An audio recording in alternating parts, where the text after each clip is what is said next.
నమస్కారం. Nidadavolu point of view న్యూస్కి స్వాగతం. తూర్పుగోదావరి జిల్లా నిడదవోలు మండలం నిడదవోలులో ఎమ్మెల్సీ ఎన్నికల ప్రచారం మంగళవారం సాయంత్రం ఉత్కంఠగా ముగిసింది.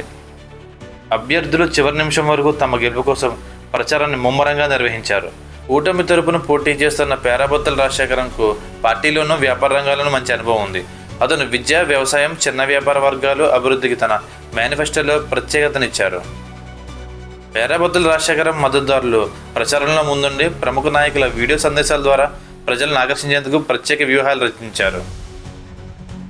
కూటమి నాయకులు బలంగా ఉన్న అంశం ప్రభుత్వ అనుకూలత వల్ల ప్రజలు పేరాబొత్తుల రాజశేఖరంను ఓడించే అవకాశం తక్కువ ఉందని వాళ్ళు భావిస్తున్నారు. నెల 27వ తేదీన జరిగే ఎమ్మెల్సీ ఎన్నికల్లో ఉమ్మడి తూర్పుగోదావరి, ఉమ్మడి పశ్చిమ గోదావరి జిల్లాల నుంచి కూటమి అభ్యర్థిగా శ్రీ పేరాబొత్తుల రాజశేఖరం గారు పోటీ చేస్తున్నారు.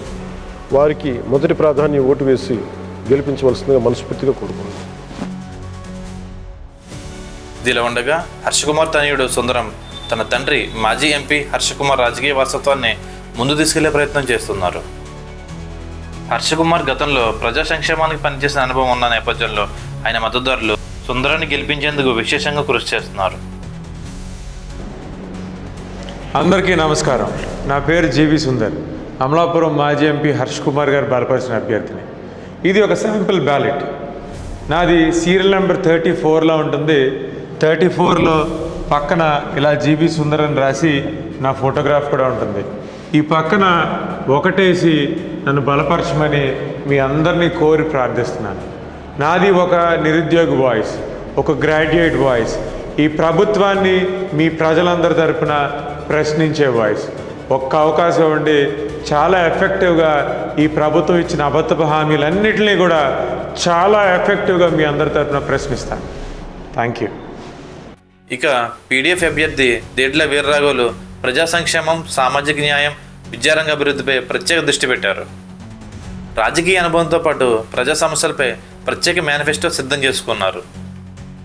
ప్రాంతానికి ప్రత్యేక ప్యాకేజీలు, నూతన విధానాలు ప్రవేశపెట్టడం, స్థానిక అవసరాలు తీర్చేందుకు కృషి చేయడం ప్రధానంగా హామీలు ఇస్తున్నారు.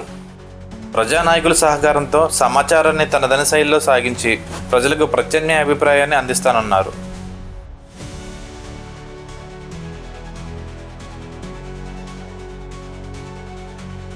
ఉమ్మడి గోదావరి జిల్లాల పట్టభద్రుల నియోజకవర్గం నుంచి జరుగుతున్న ఎన్నికల్లో పీడీఎఫ్ ప్రోగ్రెసివ్ డెమోక్రటిక్ ఫ్రంట్ అభ్యర్థి దిడ్ల వీరరాఘవుల్ని మీ ఫస్ట్ ప్రిఫరెన్స్ ఓటు వేసి గెలిపించవలసిందిగా విజ్ఞప్తి చేస్తున్నాను. ఎందుకంటే నేను ఉమ్మడి రాష్ట్ర శాసన మండలిలో చూశాను. పీడీఎఫ్లో భాగంగా పీడీఎఫ్కు చెందిన ఎమ్మెల్సీలు నిజాయితీగా వివిధ వర్గాల ప్రజల సమస్యలపైన ఎలా పోరాడారో చూశాను. ఈ ఎన్నిక రాష్ట్ర రాజకీయాలను మార్చే ఎన్నిక కాదు. ఈ ఎన్నిక ప్రభుత్వాలను మార్చే ఎన్నిక కాదు. ఈ ఎన్నిక వాస్తవంగా రాజకీయ పార్టీలు దూరంగా ఉండి వివిధ వర్గాల ప్రజల సమస్యలను లేవనెత్తేటువంటి పౌర సమాజ ప్రతినిధులు వదిలేయాలి. కానీ రాజకీయ పార్టీలు, అందులో అధికారంలో ఉన్నవారు ఏ పదవిని వదలదలుచుకోలేదు. కానీ మనం శాసన మండలిని ఎందుకు ఉపయోగించుకోవాలి? మన సమస్యల్ని లేవనెత్తడానికి, ప్రభుత్వ విధానాల్లో మంచి ఉంటే సమర్థించినా తప్పు జరిగినప్పుడు ప్రశ్నించి మనకు న్యాయం చేసేటువంటి వారిని ఎన్నుకోవాలి. ఇక ఈ ఎమ్మెల్సీ ఎలక్షన్స్ ఫిబ్రవరి 27 జరగనున్నాయి. ఓట్ల లెక్కింపు మార్చి 24 జరగడంతో ఎన్నికల్లో ఎవరు విజయం సాధిస్తారో అన్న ఉత్కంఠ ప్రజల్లో పెరిగింది. ఎన్నికల తాజా సమాచారం కోసం, ఎక్స్క్లూజివ్ అప్డేట్స్ కోసం నిడదవోలు పాయింట్ ఆఫ్ వ్యూ ఛానల్ని సబ్స్క్రైబ్ చేసుకోండి. ధన్యవాదాలు.